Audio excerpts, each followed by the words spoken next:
Vedare tinokuchingamidzai zvekare kune chimwe chirongwa pano paZim Facebook Secrets and Confessions tichingoti mangwanani akanaka vedare tinokuchingamidzai zvekare kune chimwe chirongwa. Regedzai tibva tapinda mumamessages edu atatsuka takakubatirai. Message yedu yekutanga yakamira sekudai so: hanzi makadi zvenyu mukoma, ndinokumbirawo kuti munge muchindiposterawo nyaya yangu makavigawo chitupa changu. Ininiwo ndiri mudzimai uye zvekare ndina makore 21 years ekuberekwa. Ndauyawo pano ndiine confession yangu iyo yandiinayo. Ndinoda kureurura kuti ininiwo ndinoitawo zvema-marine spirits. Izvi ndakazvitanga mushure mekunge ndanyanyisa kushungurudzwa nevabereki vemurume wangu. Vakandishungurudza kwenguva refu zvakazokonzeresa kuti ndinge ndichizotanga kufamba ndichitsvakawo help, ende zvechokwadi ndakabva ndachizoiwana help,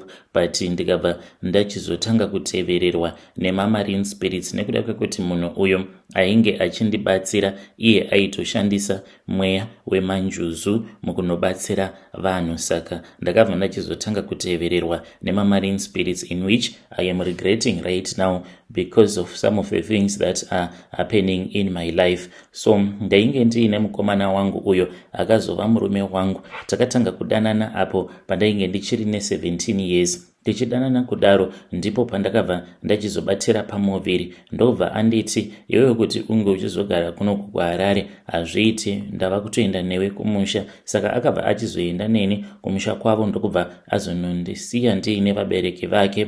Apa amai vake vainge vari munhu vainge vachishusha zvisingaiti. Saka ndakangogarawo hangu navo, but vaindituka vachindishoropodza, uye zvekare painge paina vamwe bamunini avo vainge vava kutondipfimba, ende vakabva vachizondivenga mushure mekunge ndavaramba. Vakabva vanditi, saka iwewe kana uchindiramba zvinoreva kuti muno muvillage une chimwe chikomba icho chauinacho. Ndaingogara ndichingoshungurudzwa zuva nezuva, kuzonosvika nerimwe zuva vamwene vangu vakazondituka tiri kumusangano. Saka vakati vandituka kudaro ndipo apo pandakabva ndachizonzi nevamwe gogo vainge vachigaramo muvillage, unofanira kuti ungochizoya kumba kwangu. Ndakabva ndachizoenda kumba kwavo gogo vaya. Ndakati ndichinosvika kumba kwavo gogo vaya vakabva vachizondipa umwe mucheka. Ndainge ndisingatozivi kutoti mucheka wegold ndo unoshandisiwa nevanhu vanoita zvemanjuzu. Mukomana ndakatora mucheka uya,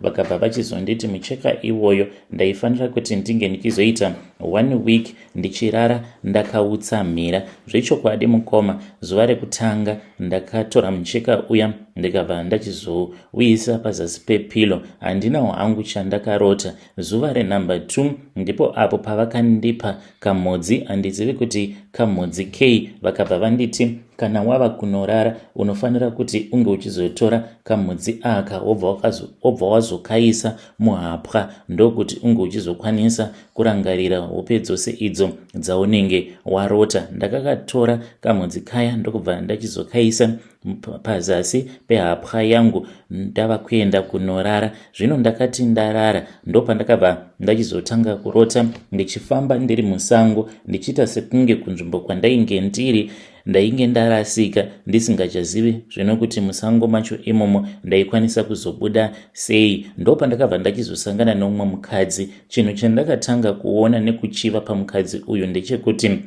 ainge aine vhudzi rainge rakareba richiita kuyerera. Then akabva achizouya pandainge ndiri. Ainge akabata kabhasiketi. Mukabhasiketi umo mainge muine mafruits akasiyana siyana. Akabva anditi, tora mafruits awa unge uchidya nekuti ndiri kuzviona kuti mwanyanyisa kuziya nenzara. Ndakabva ndagamuchira ndokubva ndatora magrapes ainge arimo. Akabva ati, ko mabhanana? Ndikati kwete, ini ndagara ndinongofarira hangu magrapes. Akabva atanga kuseka, akabva ati, chidya zvako, chinditevera kana kuri kunzi unenge uchida mamwe magrapes. Ndakabva ndachizotanga kumutevera mukadzi uya. Takafamba mukoma kuzonosvika tichizonosvika painge paine dhamu. Dhamu iri rainge rakaita clear blue. Ndokubva achizoti ngatigarei pano. Takabva tachizogara pasi, asi takati tichingonogara pasi ndikabva ndaona mucheka uya wegold wainge wakayanikwa pane kamwe karuware. Akabva angonongedzera akati enda unotora. So ndakabva ndaenda ndikabva ndanotora mucheka uya wegold ndokubva ndachizouwaridza pasi. Akabva azotora kabhasiketi. Mukabhasiketi umu makatanga kubuda zvikafu nezvinodyiwa zvakawanda, mawaini, mabhisiketsi, maswitsi uye zvekare nemari yaakaisa pasaidi. But mari iyi yainge isiri yebepa but ainge ari makoini. Akabva achizoti kwandiri chitora makoini awa handei. Ndokubva tachizoenda tikanopfugama. Tainge takapfugama tiri mumvura. Ndokubva achizotanga kunamata achiomberera. Akabva atanga kundidzidzisa zvakawanda. Akabva ati iwewe chiri kukonzeresa kuti upenyu hwako husafamba inhau yekuti kwenyu kwaigara kuchingoitwa zvemanjuzu. Mapiro atiri kuita pano ndozvaunofanira kuti unge uchizongogara uchiita. Ukangowana panenge paine mvura kana ukaona kuti upenyu hwako hunenge hwaoma, unongoendapo obva wapfugama, obva watanga kudeketerera wakabata kana iri mari, but inofanira kuva iri mari yemakoini zvekare uye nemaswitsi nemawaini. Wazvinzwa here? Akandidzidzisa zvakawanda musi wacho iwoyo. Ndakangoti ndichingonopedza kudeketerera ndokubva ndatovhunduka. Chakandinetsa ndechekuti pandakapedza kudeketerera makumbo angu ainge akaita kunyorova, akatota zvekuti ndaita sekunge munhu ainge achangobuda mumvura. Then mangwana acho makuseni ndakaenda kumba kwagogo vaya ndikabva ndazonovaudza zvose zvandainge ndakarota. Vakabva vachizonditi zvino une mari here, nekuti zvinhu zvacho zvose izvozvo tikufanira kuti tinge tichitonozviita, iniwo pano handina mari. Mukomana acho ndakadzokera kumba ndokubva ndachizokumbira bamunini mari ndikavavimbisa kuti ndainge ndichazorara navo. Vakandipa mari ndikaenda kushopu ndikanotenga mabhisiketsi, maswitsi nezvakangosiyana-siyana. Nagogo vaya takabva tachizoenda kune rimwe dhamu tikabva tachizonosiya zvinhu zviya. Upenyu hwakamboita sekunge senani. Kunyange murume wangu ainge otofona achitoti murungu wake ainge ava kungogara achingomupa mabonuses. Saka mistake yakazoitika ndeyekuti vamwene vangu vakabva vachizondirova. Vakandirova mukomanashi ndikabva ndachizoita miscarriage. Ndakaendeswa kuchipatara ndikagarako kwemazuva 2, asi mukadzi wayo ndaingomurota. Zvino akandifuratira achiti ko jira rako riripi? Ainge achireva jira riya randainge ndakapiwa nagogo vaya regold. So ndakazoti ndadzokera kumba ndopa ndakabva ndachizoritora ndokubva ndachizorara ndakaritsamira. Ndakamurota mukadzi uyu akauya kwandiri achinyemwerera uye zvekare ainge akatsamwa, asi ainge akabata mazichain. Ndikabva ndamubvunza kuti ko machain ose awa awakabata uri kuda kumaitisei? Akabva ati tine musungwa wedu watiri kutsvaka, musungwa watiri kufanira kuti tinge tichienda kunosunga. Ndikabva ndati okay. Takabva tachizotanga kufamba mukoma ndokubva tachizoenda kubedroom kwavamwene vangu. Ivo vakabva vatanga kuchema vachiti musanditora kani. But mukadzi uya ainge aine simba akabva achizovasunga ndokubva avasimudza. Ndakazopepuka ndichienda navo kudhamu kuya. Ndikabva ndachizoudza gogo vaya avo vainge vakaita kuti ndinge ndichizoita izvozvo zvemanjuzu. Gogo vaya vakangonditi iwe handiti naivo vakakukanganisira here? Munhu anenge aine mweya wemanjuzu unenge uchimuteverera haafaniri kuti ange achikutsamwira, nekuti kana akagara akutsamwira zvinhu zvako zvose zvinobva zvazodhakwa. Ende kana kuri kunzi iwewe munhu iyeye ukada kumurwira, then zvinozoitika ndezvekuti mweya wemanjuzu wacho unobva wazotanga kurwidzana newe. So mukomana achi ndakabva ndachizongosiyana nazvo. Vamwene vangu ava mukoma munoziva mafiro acho avakazoita. vakazowira mumugodhi, but vamwe vazukuru vainge vainavo kugadheni vakati hanzi pane hove yakabuda mumugodhi apo pavainge vachichera mvura. Ndokubva vatoti uyai muone hove ine makalazi akawanda. Saka hanzi vazukuru vaive vakazoti vachingonofuratira vachienderera mberi netumabasa twavainge vachiita, ndopavakazongonzwa yava mhere. Vamwene vangu vainge vawira mumugodhi, vamwene vangu ava vakanorovera zvekuti pavakazoburitswamo mumugodhi vainge vasingatarisiki. Ndo mafiro acho iwawo avakazoita. Fast forward, ndakazosvikawo pakurambana nemurume. Chakakonzeresa kuti ndege ndichisvika pakurambana nemurume, ndakaona kuti zvainge zvisingashandi kuti munhu ndinongoramba ndichingomuisa macases pamusoro peupenyu hwake, because aiti kana akandirwadzisa ndikamutsamwira ndikaenda kumadziva, ndobva ndatanga kudeketerera zvose zvakaipa kuti zvinge zvichiitika pamusoro peupenyu hwake. Aingodzingwa basa, kubirwa, kubayiwa nemapanga, kungoenda kubhawa chete, munhu obva atobayiwa nebanga, kuzonosvika ndichizongorambana naye. Ndikati munhu uyu sezvo achida zvevakadzi vakawanda, regai ndinge ndichisiyana naye, otherwise anokwanisa kuzongofa nekuda kwezvituko zvose zvandainge ndichiisa pamusoro peupenyu hwake. Fast forward until today, what I have realized about marine spirits is that iwo anongoramba achikutsvakira varume. Kutaura kudai so, ndine varume vakawanda vandinodanana navo. Vamwe mukoma vanongoti as long as tichingodanana pafoni anenge atori murume wemunhu. Apa wobva wamuudza kuti ina handizvidi zvekuti ndinge ndichidanana newe nekuti une mukadzi wako. Kana mukadzi wako akazoita find out, munhu anotosarudza kuti zviri nani kuti tingodanana hedu pafoni kunyange tisingazoonani. And I know kuti inhau iyoyo marine spirits. And now zvinoitika ndezvekudai so, ndinokwanisa kuti paya pandinenge ndiri muchechi ndobva ndatotanga kutoona njuzu idzi kazhinji ndinowanzo kudziona paya vepraise and worship kana vava kutanga kuimba dzichivanetesa nekuvapedza simba. Saka ndo zvazondiunzawo panapa, handizivi kuti ndoitawo sei. Ndinoti kana ndikadziignore njuzu idzi because dzinenge dzichindiudza kuti ndige ndichinamata, asi mashoko acho adzinenge dzichindiudza kuti ndige ndichitaura achisi chishona, handizivi kuti chirudzi chakaita sei. Ndinongonzwa kuti ita zvakati, iti zvakati. Panguva iyoyo yandinenge ndichiona njuzu dzedziya dziriko kumberi dzakamira kumberi kwechechi, ndinenge ndichinyatsokunzwisisa zvose zvadzinenge dzichindiudza, kunyange chirudzi chacho ichocho ndinenge ndichitoita sekunge ndo rurimi rwaamai. But ndinongoti kana ndapedza kunamata ndichingonoti amen, ndinobva ndakanganwa zvose. Mukoma mavatiro anozotanga kuita vanhu muchechi.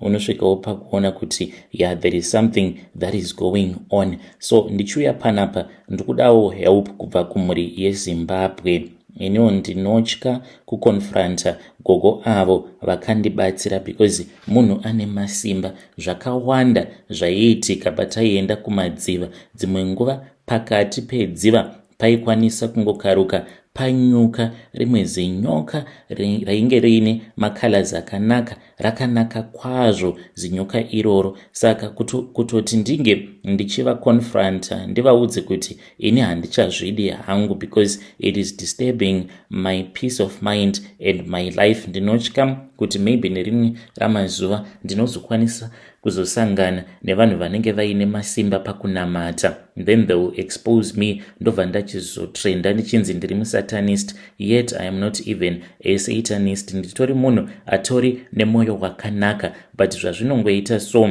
zvinongondivhundutsa uye zvinongondityisa. Kana mukaposta nyaya yangu ndizivise ndichange ndichizotevererawo ndiri mucomment section.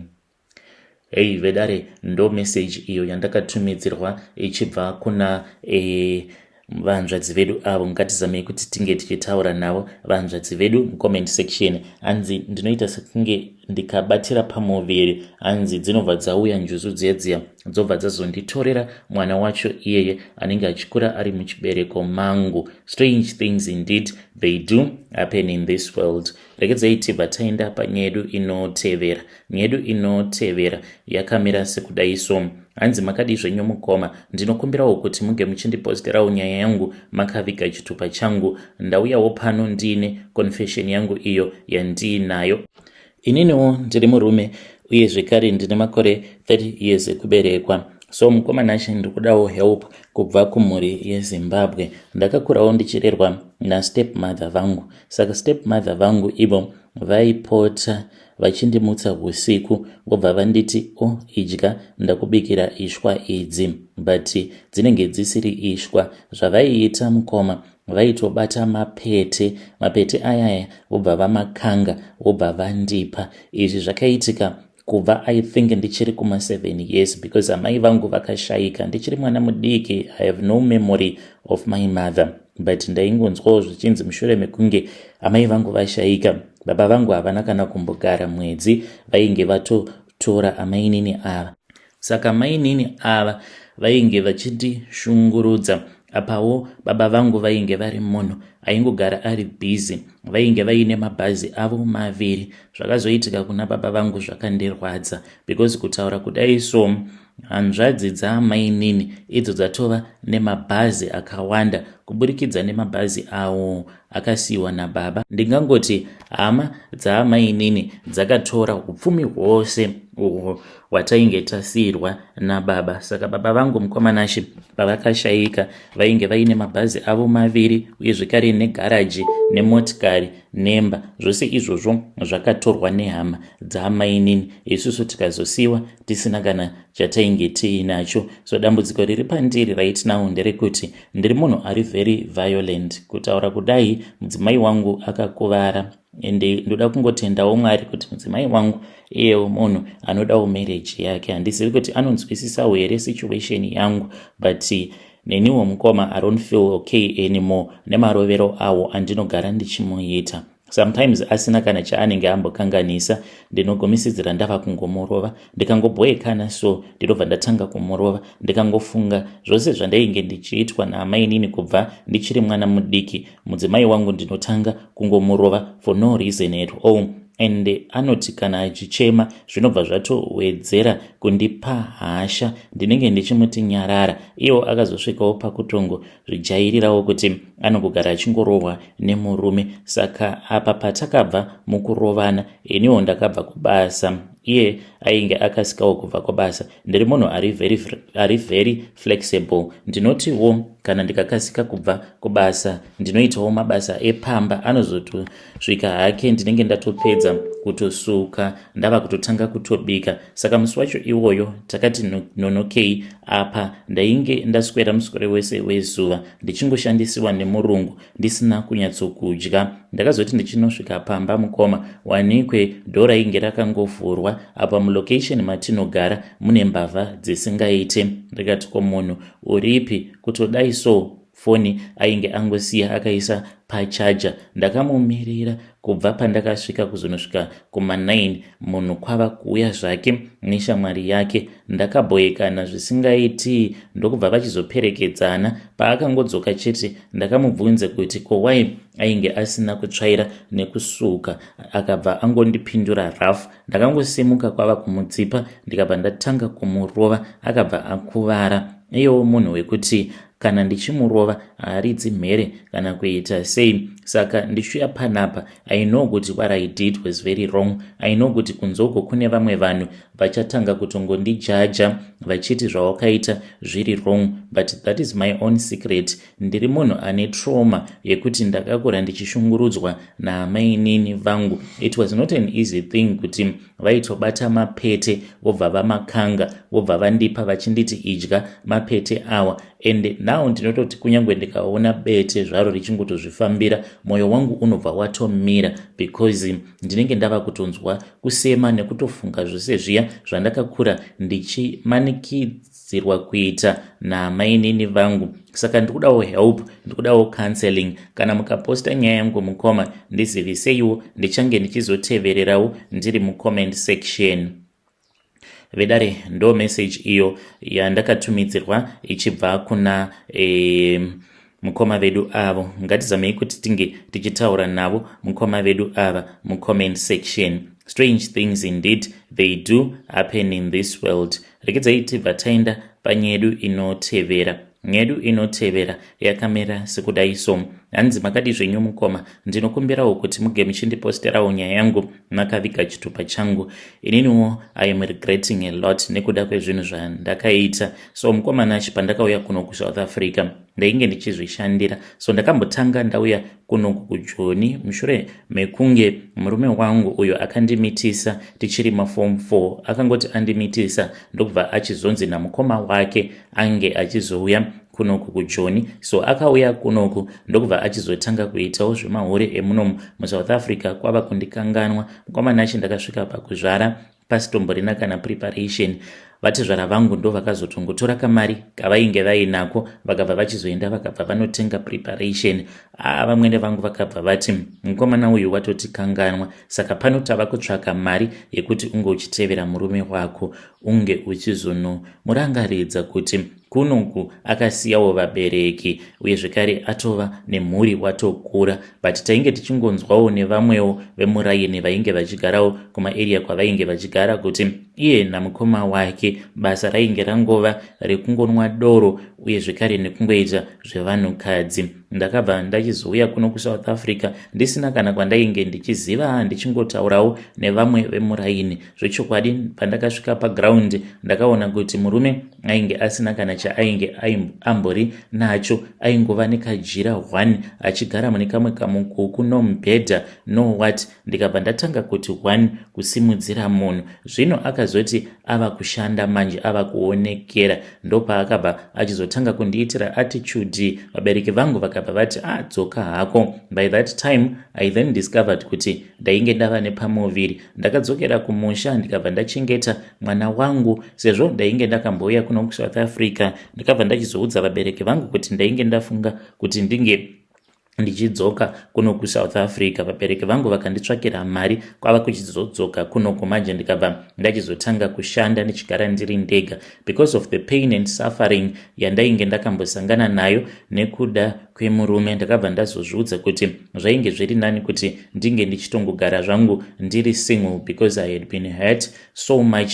And at that time ndipo apo pandakabva ndachizosangana noumwe murume uyo akangouyawo mulife mangu akabva achizotanga kundivimbisa zvakawanda achindiudza kuti ainge achindida. I then fell in love with that guy. Nekufamba kwenguva mukoma ndipo apo pandakabva ndachizobatira pamuviri. Ndakarwadziwa ndikachema mushure mekunge ndafind out kuti iye ainge aine mhuri kuZimbabwe, apa ainge aine vamwe vana vakawanda vemusango. Ndikabva ndati apa ndava nepamuviri, nhaiko ndaiteiko? Ndabvuma futi kupusiswa nemurume. Mukomana acho ndakabva ndachizotanga kufamba ndichitsvakawo munhu anokwanisa kundibatsira. Chandainge ndisingadi kuita ndechekuenda kuma abortion clinics. Ndakabva ndachizobetserwa neumwe sangoma wemuno muSouth Africa. Ndakapiwa zvainge zvakaita kunge maguchu but zvainge zviri zvibhodhoro 3 zvima 2 liters. Ndikabva ndanzi ndaifanira kuti ndinge ndichizozvinwa in 2 days.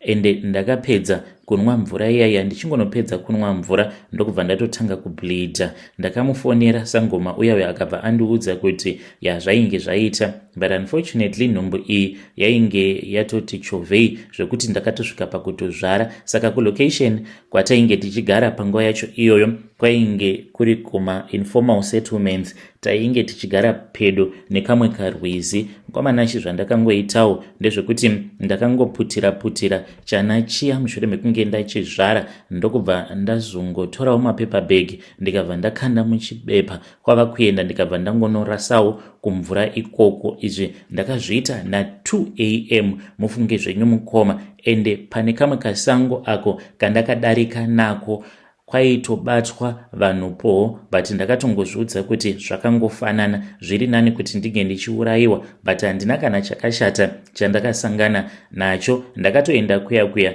ndikatonoita mabasa angu erima ndikadzoka hangu, but I felt so guilty mukoma nezvose zvandakaita. Nai ndinganzi ndakakanganisa here, because izvezvi ndikadai ndiri kuverenga baby number 3 without a father, iniwo kwandinobva vabereki vangu havatomborina mari, vanototarisirawo kubva kwandiri. I am their only source of livelihood. Apa kutaura kudai, dai kwanga kuri kunze ndainge ndakazozvara mwana iyeye unenge utori umwe mutoro uyo wandinenge ndatakudza amai vangu. Saka Mwari vangandiregerera here nezvose izvo zvandakavakanganisira, because I was hurt 2 times ndichizoremedza vabereki vangu. Now the 3rd time I told myself kuti ndakakanganisa, but I don't have to carry my mistake for 9 months and to carry my mistake again for 18 more years. Mwari vangandiregerera here nezvose izvo zvandakaita. Kana mukaposta nyaya yangu mukoma ndizivisei, ndichange ndichizotevererawo ndiri mucomment section. Hei vedare, ndo message iyo yandakatumidzirwa ichibva kuna vanzvadzi vedu. Ngatizamei kuti tinge tichitaura navo vanzvadzi vedu ava mucomment section. Strange things indeed they do happen in this world. Hanzi to carry my mistake for 9 months and to take care of that mistake for 18 more years. Hey, pakaipa. Regedzai tibva taenda panyedu inotevera. Nyedu inotevera yakamira sekudai so. Hanzi makadi zvenyu mukoma, ndinokumbirawo kuti munge muchindiposterawo nyaya yangu makavika chitupa changu. Ndauyawo pano ndine secret yangu iyo yandiinayo.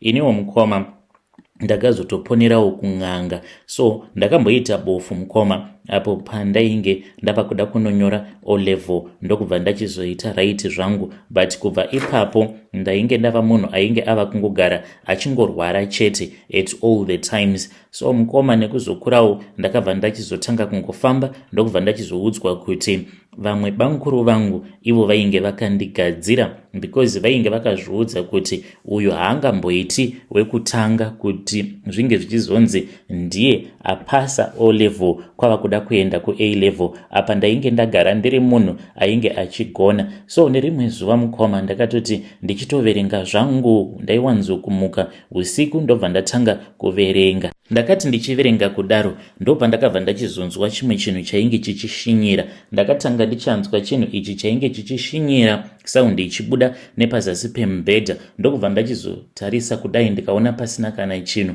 Ndakangoti ndichingonogara pacheya ndokubva ndachizoona nyoka. Nyoka iyi yainge iri kumadziro yakatarisana neni, zvinova zviri zvinhu zvokuti zvakandivhundutsa. Ndakati ndichida kunoridza mhere, nyoka iya ikabva yazondisvipira mate kufesi kwangu, but nyoka iyi mukoma ndakatoiona ichitochinja ikabva yaita kamwe kamunhu kainge kari kadiki diki. Kamunhu kaya kakabva kadonha kubva kumadziro because kainge kava kutsvedza, ndokubva katanga kukambaira, kachikambaira kachiuya kwandiri. Asi ndipo pandakabva ndachizongowana simba, icho chainge chakandibata chakandivhara muromo wangu. Ndakabva ndazonzwa chichindiregedza.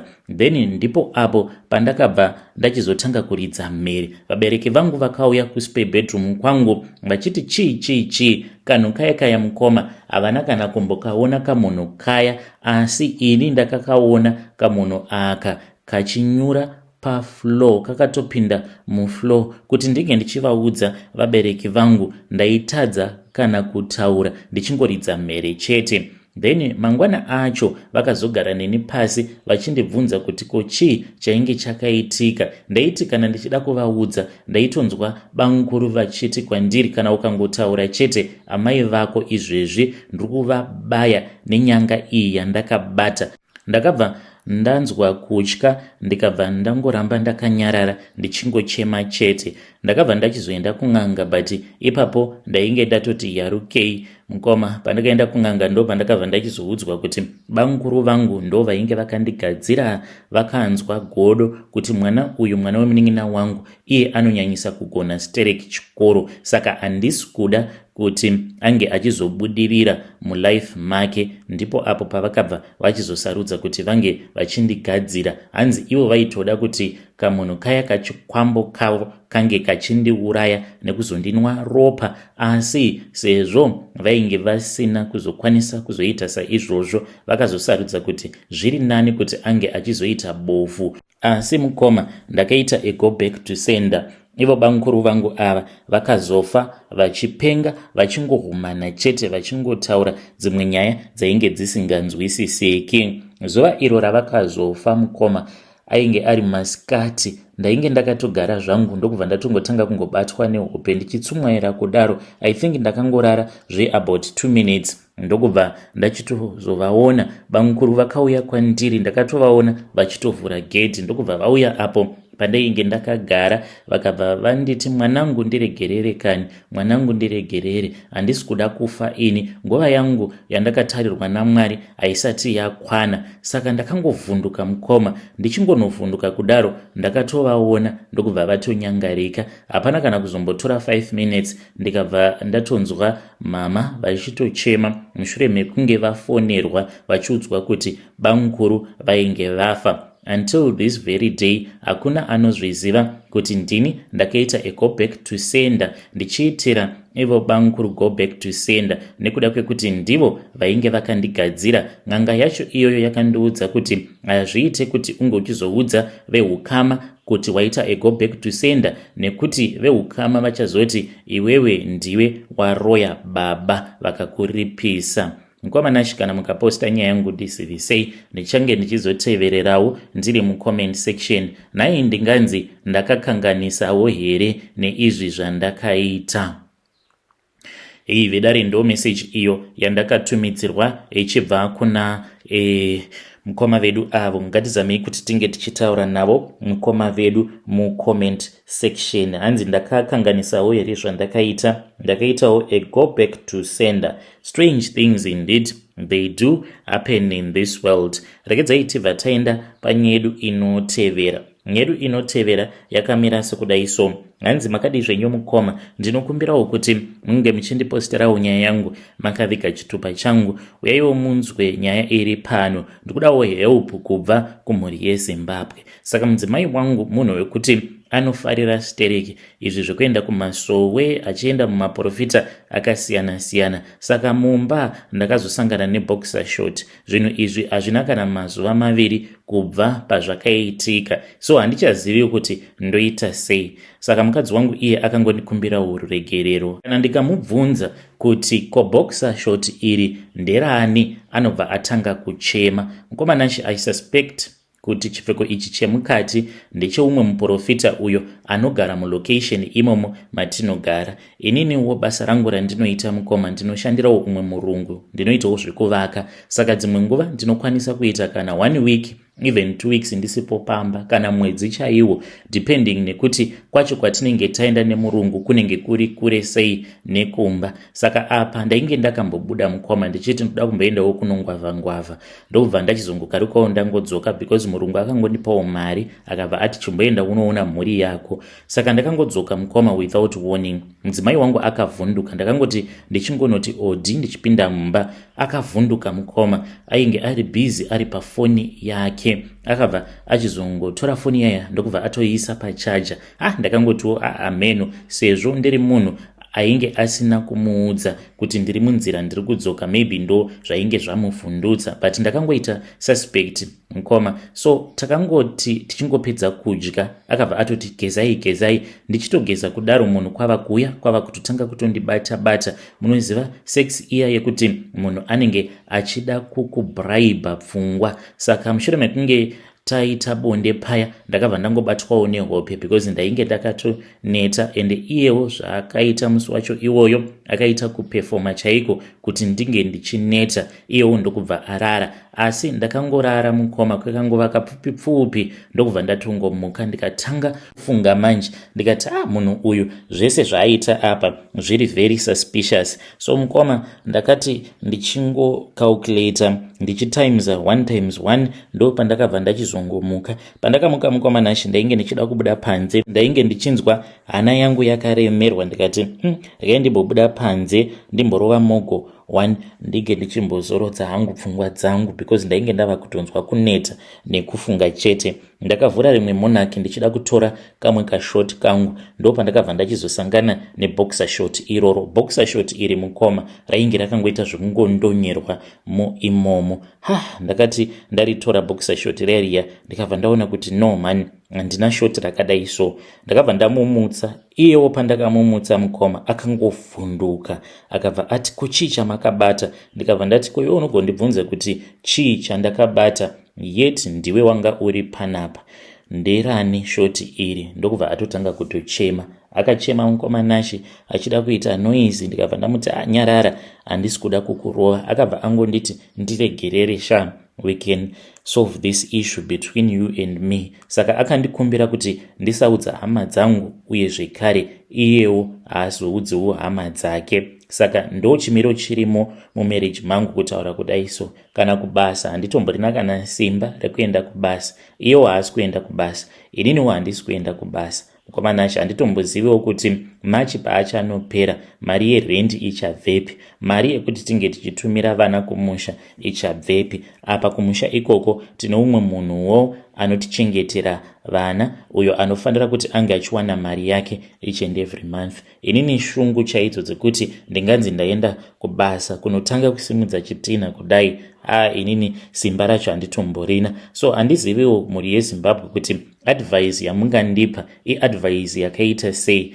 Zvechokwadi mukoma ndakarwadziswa nemudzimai wangu, and I don't even know what to do. I never expected kuti mudzimai wangu angazondiitirawo zvinhu zvakadaro, kuti angasara achindihurira, but iye ari kuramba ari kuti haana kana kumbogara akandihurira. Saka munhu wacho waari kuti tinofanira kuti tinge tichimudaidza obva kuZimbabwe ouya kuzotigadzirisa kunoku kuSouth Africa ifrendi yake. Zvinoita here kuti on top of kuti hatisi kuenda kubasa, ari kuda kutora kamari katinako mumba, hanzi obva atumidzira frendi yake yobva yauya kuno kuSouth Africa kuti inge ichizotigadzirisa, hanzi tisati tasvitsa nyaya iyi kuvakuru. Zvinoitawo here mhuri yeZimbabwe? Mudzimai wangu hangu ndinomuda, but nezvose izvi zvakaitika handichazivi kuti ndoita sei. I just need advice. Kune vanojaja jajai zvenyu, hazvina hazvo basa. Vedare ndo message iyo yandakatumidzirwa ichibva kuna mukoma vedu avo. Zvakangoma hazvo vedu we, ngatizamei kuti tinge tichitaura navo mukoma vedu ava mucomment section. Strange things indeed they do happen in this world. Regedzei tibva taenda panyedu inotevera.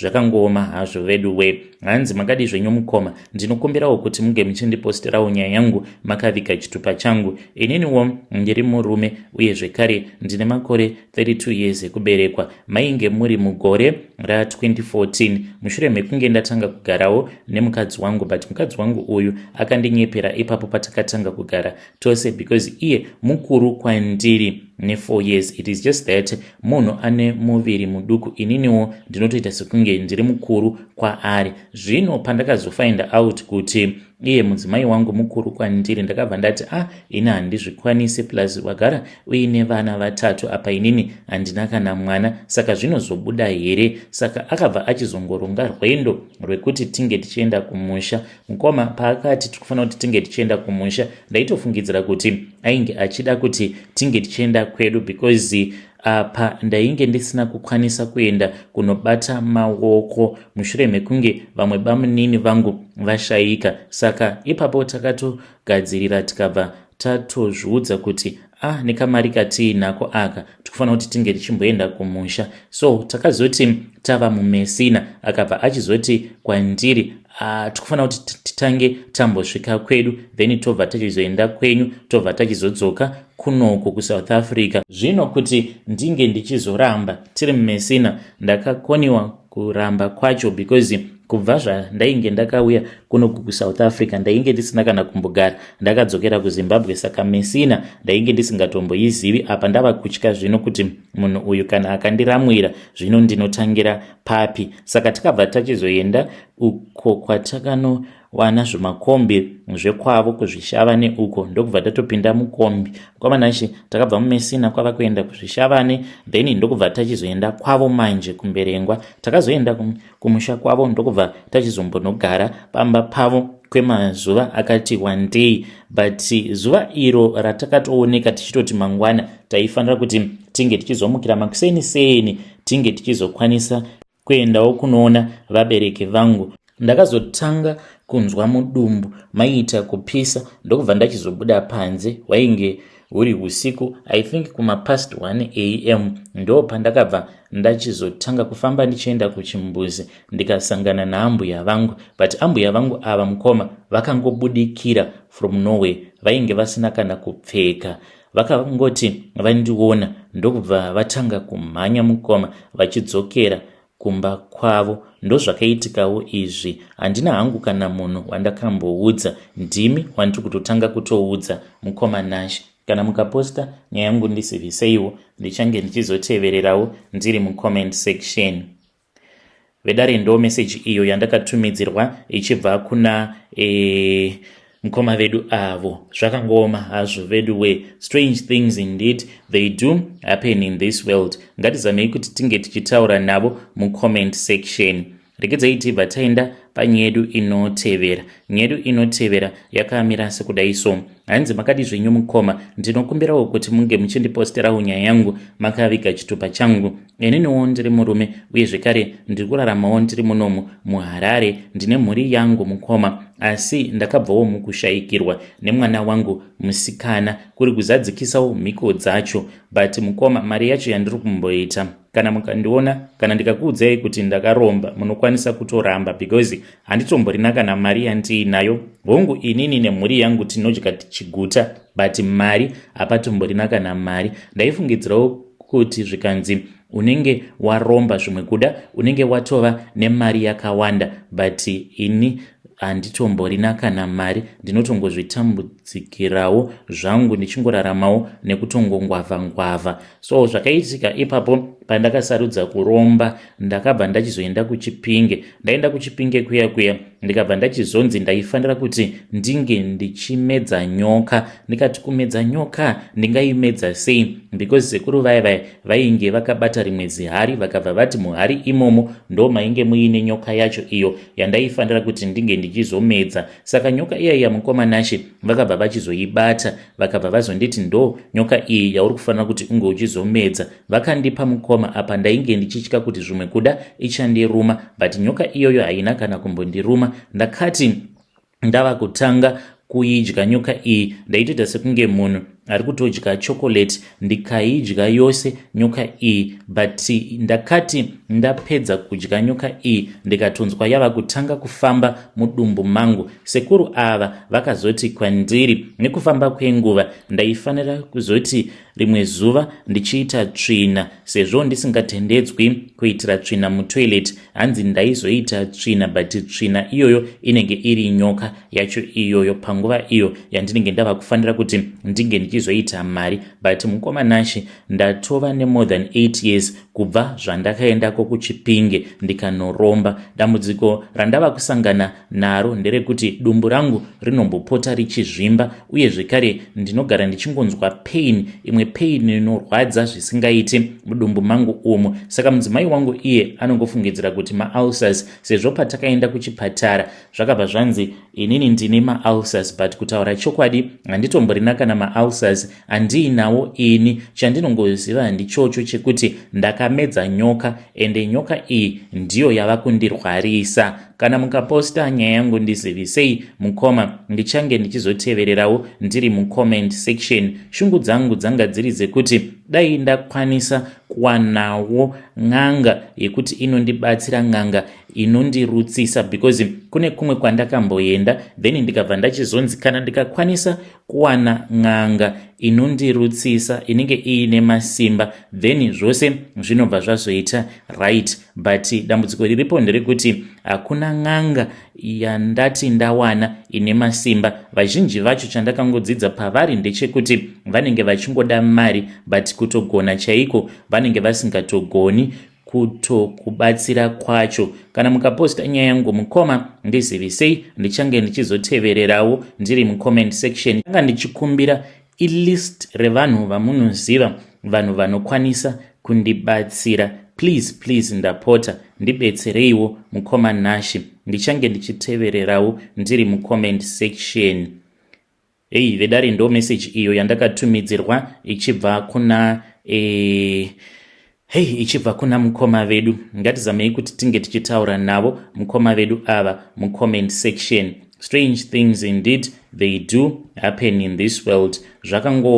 Zvakangoma azvo veduwe. Anzi ndakaenda kuchipinge ndikanomedza nyoka. Regedzai tibva taenda panyedu inotevera. Nyedu inotevera yakamira sekudai so. Hanzi makadi zvenyu mukoma, ndinokumbirawo kuti munge muchindiposterawo nyaya yangu makavika chitupa changu. Mukoma Nashi, ininiwo ndoda kureururawo kuti ndiri mudzimai uye zvekare ndine makore 25 years ekuberekwa. Ndinoshandawo nevamwe varume muno muJoburg. Saka varume ava vandinoshanda navo, basa ravo ravanoita nderekuba dzitori mbavha, but vanozopotawo vachishanda nevasikana vakaita seniso. Saka zvandinoita ndezvekuti kana ndiri mubhawa zviya basa randinenge ndichiita nderekuti ndinenge ndichingotsvaka varume vanenge vaine mari.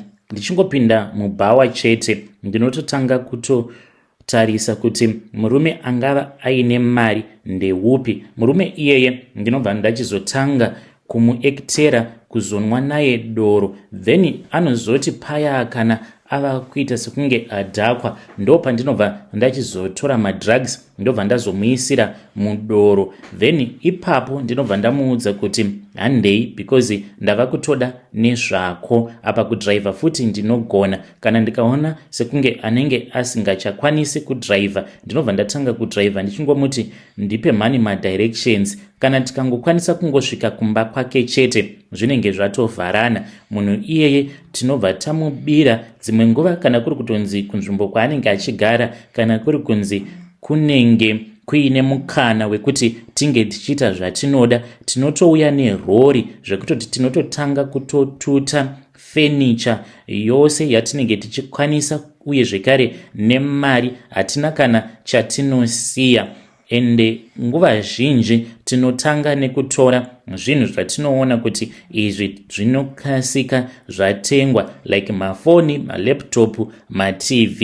Ndo basa iroro randinoita mukoma Nashi. Kana mukaposta nyaya yangu ndizivisei, ndichange ndichizotevererawo ndiri mucomment section. Nguva zhinji mukoma, kana kuri kutonzi ndikatokechwa nemurume iyeye haatomborari neni. Saka ndinotoona sekunge kwandiri zvitori nepundutso kuti ndinotoita izvozvo zvekutengesa muviri wangu, but ndichitengesa muviri wangu kudaro handitomborina kana risk yekuti nhasi ndazorara neuyu, mangwana ndarara neuyu. It is because murume iyeye hatitombomupi kana mukana wekuti ange achizorara neni, because ndinenge ndamuisira madrugs mudoro. Kana mukaposta ndizivisei mukoma.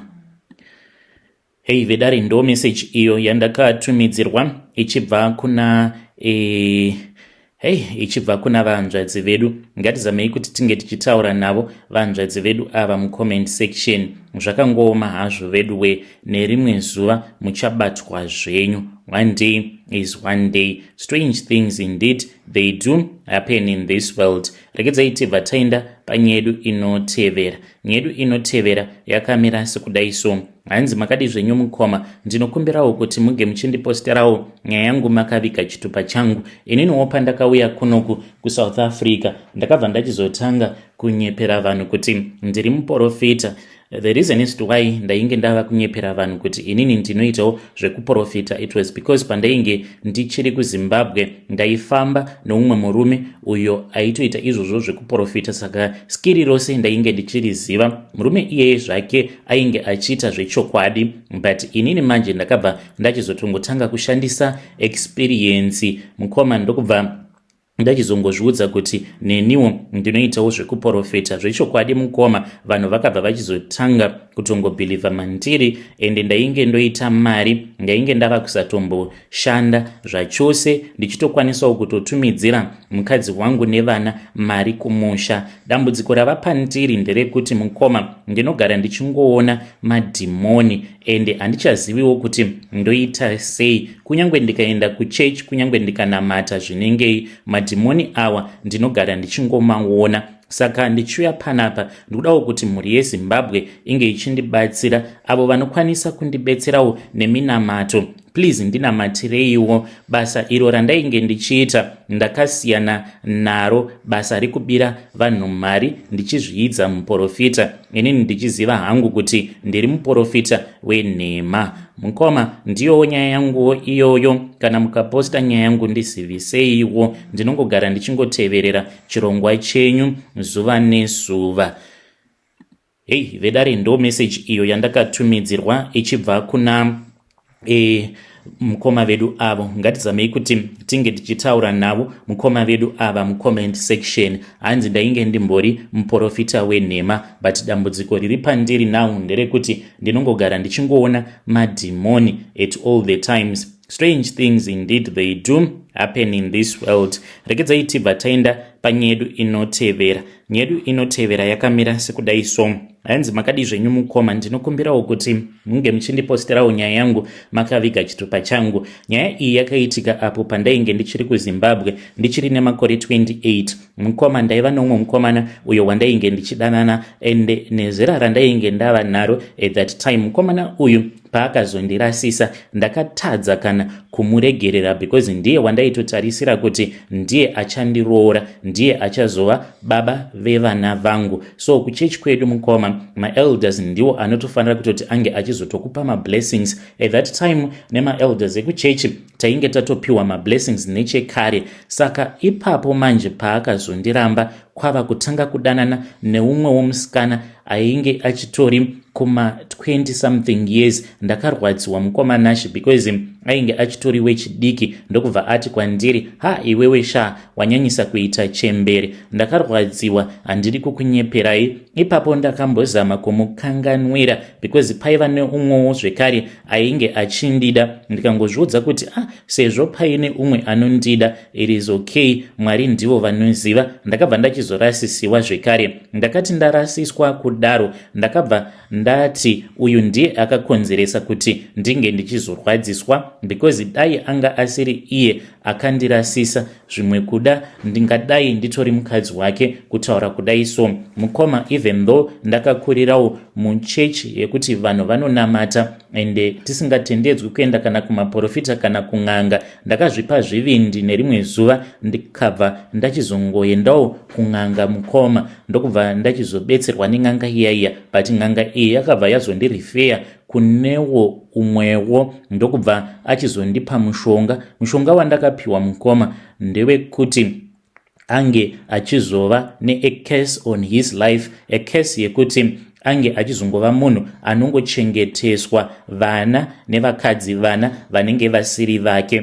Ende ndo zviri kutoitika mulife make. I know that for a fact kuti ndo zviri kutoitika izvozvo. Ari kuchengeteswa vana vasiri vake nemukadzi uyo waari kugara naye. Mukomanashi, that is my own confession. If you post my story, please tell me. I'll be following through in the comment section. Vedari ndo message iyo yandakatumidzirwa ichibva kuna zvakangoma hazvo veduwe. Ndo message yandakatumidzirwa ichibva kuna vahanzvadzi vedu.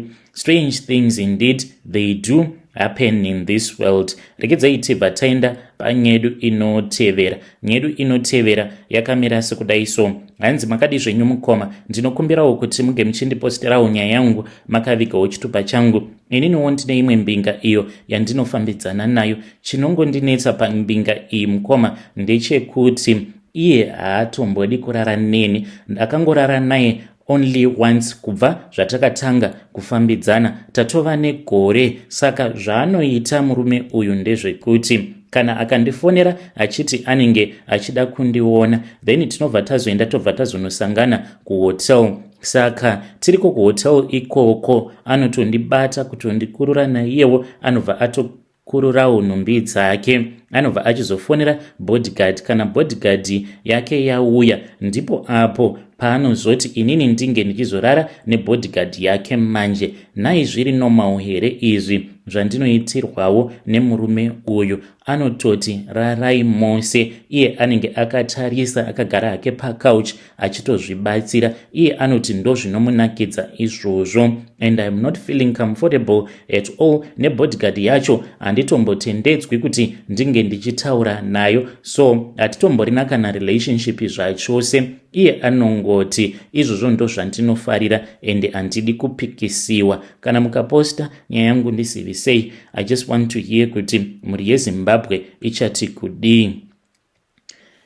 Vedare ndo message iyo yandakatumidzirwa ichibva kuna vanzvadzi vedu. Ngatizamei kuti tinge tichitaura navo vanzvadzi vedu ava mucomment section kuti zviri normal here izvozvo kana kuti hazvisi normal. Let us try to speak with her in the comment section. Regedzai tibva taenda panyedu inotevera. Nyedu inotevera yakamira sekudai so. Hanzi makadi zvenyu mukoma, ndinokumbirawo kuti muge muchindiposterawo nyaya yangu makaviga chitupa changu. Ininiwo ndiri murume uye zvekare ndiri makore 40 years ekuberekwa. Handitomborina kana shungu zvachose, shungu dzekuti ndichazororawo, because ndinotozviziva kuti ini hangu handimbofi ndakaita mwana nekuda kwezvakaitika apo pandainge ndichiri mukomana wechidiki. Ndakakuvarawo tiri kumombe mukoma, saka handina kuda kuudza stepmother vangu because vaigara vachingondirova at all the time. Saka ndakabva ndazongoramba ndakangonyarara zvangu, but ndichitonzwa kutorwadziwa. Mukoma ndakaita makore nemakore ndichirwadziwa, ndakazongopora hangu, but shungu dzekuti ndicharoora handitomborina, because ndinozviziva kuti handitokwanisi kutoitawo mwana. Kunyange zvikanzi ndikaita bonde nemunhukadzi, dzimwe nguva ndinokwanisa kuburitsa hurume, dzimwe nguva hautobudi zvachose, ende kana ukabuda hunotobuda huine ropa. Ndiyowo secret yangu mukoma. Mukaposta nyaya yangu ndiziviseiwo, ndichange ndichizotevererawo ndiri mucomment section. Vedare ndo message iyo yandakatumidzirwa ichibva kuna ichibva kuna mukoma vedu. Ngatizamei kuti tinge tichitaura navo mukoma vedu ava mucomment section. Strange things indeed they do happen in this world. Regedzai tibva taenda panyedu inotevera. Nyedu inotevera yakamira sekudai so. Hanzi makadi zvenyu mukoma, ndinokumbirawo kuti muge muchindiposterawo nyaya yangu makaviga chitupa changu. Ndinoda kureurorawo kuti ndakambohaika imwe motikari kubva kuMazowe ndichiuya kuHarare, saka kwose kwandiri kufamba ndichienda ndichizama kubatsirwa, ndikuudzwa kuti ndo pakatangira maproblems angu ese ipapo. Saka pandakahaika motikari yemurume iyeye akabva achizotanga kundipfimba, so pane pamwe patakazombomira achiti ainge achida kudira fuel, so akati ari busy mukoma. Ndo pandakabva ndaona kuti ainge aine mawallet maviri. Ndakabva ndachizongozvomora $200 kubva mune imwe wallet yaainge asiya mumotikari. Iye ainge abuda achitaura nemakomana vanotengesa fuel. Ndakangoba 200 ndokubva ndatongoiisa mubra. Mukomanashi kubva ipapo kusvika pari zvinozvi ndinorwara, uye zvekare mazamu angu anogara achingorwadza at all the times. Ndaitombofungidzira kuti zvimwe kuda icancer, but ndaneta nekufamba nekungoburitsa mari ndichienda kumadoctors ndichingoitwa mascans akasiyana siyana, but zvinonzi handitomborina kana cancer. Saka ndakazoendawo kune umwe muprofita. Muprofita uyu zvichokwadi akatotaura zvose zvakaitika, akabva ati, madzimai imimi mune umwe munhu wamakabira mari yake. Munhu iyeye akazoenda akanokugadzirai. Munhu iyeye ainge akaromba, makaba mari yehurombwa. Saka nyaya iripo ndeyekuti munotofanira kuti munge muchimutsvaka munhu iyeye, otherwise muchafa. Saka mukomanache ndichiuya panapa ndikudawo kutoti mhuri yeZimbabwe inge ichindibatsira. Handitombomuzivi murume uyu, kunyange nekuti motikari yacho kuti ndinge ndichirangarira kuti yainge iri motikari yakaita sei, I don't even remember, because zvinhu izvi zvakaitika a very long time ago, but I still remember kuti ndakambohaika motikari kainge kari ka private kandakahaika, but I don't remember manje kuti yainge iri motikari yainge yakaita sei, because wainge huri usiku. please help me mukoma Nashe, I just need advice kubvawo kumhuri yeZimbabwe kuti ndotangirawo papi kumutsvaka murume uyu. Hanzi ainge akaromberawo izvozvo zvegoridhe. Hei vedare, ndo message iyo yandakatumidzirwa ichibva kuna vanzvadzi vedu. Ngatizamei kuti tinge tichitaura navo vanzvadzi vedu ava mucomment section. Strange things indeed they do happen in this world. Hanzi ndotangirawo papi kumutsvaka murume uyu. Regedzai tibva taenda panyedu inotevera. Nyedu inotevera yakamira sekudai so. Hanzi makadi zvenyu mukoma, ndinokumbirawo kuti muge muchindiposterawo nyaya yangu makaviga chitupa changu. Something weird happened to me last week. Saka ndakaenda kumall. Ndine pamuviri mukoma Nashe and I can give birth anytime soon. Ndakati ndiri kumall kuya umwe murume ndokubva andinyenga, but murume uyu muNigerian. Ndakatoseka ndikatoti imi baba imi hamunyari, munoreva kuti mungapfimba mukadzi wamuri kuona kuti ane nhumbu yakura kudai so makakwana here? Akabva anditi iye anondida. Saka takabva tachizochinjana mafone numbers. Akanditumidzira mari iri e-wallet. Murume uyu chinzwai zvaava kutaura. Iye ari kuti kana kuri kunzi ndikazvara paya ndinofanira kuti ndige ndichizoudza manurses kuti ndiri kuda placenta, ende kana ndapiwa butiro riya ndinofanira kuti ndinge ndichizouya naro ndobva ndazomupa. Naye zvinoita here? Akanditi kana ukakwanisa kuita saizvozvo ndichakupa mari yakawanda. Vedare, ndo message iyo yandakatumidzirwa ichibva kuna vanzvadzi vedu. Hei, imi mega musi kuona kuti munhu uyu ari kuda kutongokushandisai here? Munoti zviriko here zvinhu zvakadaro kuti munhu anokuudza kuti ndikuda placenta yemwana wako? Strange things indeed they do happen in this world.